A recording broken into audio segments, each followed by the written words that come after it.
Today we are going to learn how to write the hiragana character A. A is 3 strokes.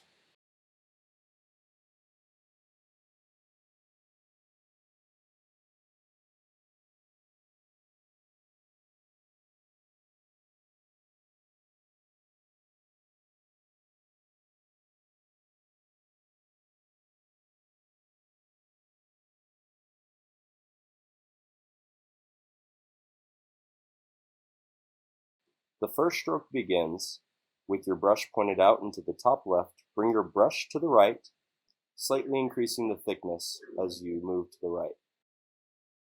The second stroke begins with your brush pointed up and to the top, bringing your brush down, decreasing the thickness of the line as you move to the bottom. Lift your brush to exit this stroke.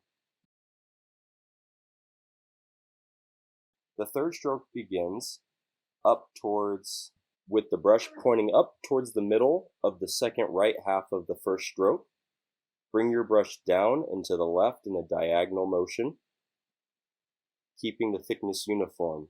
The stroke should finish parallel with the bottom of the second stroke. When you hit this point, decrease the thickness of the line as you bring your brush up and back to the right in a swooping round motion, being sure to leave space at all 3 of these points, the biggest being the furthest right space, leaving enough space to draw a full circle.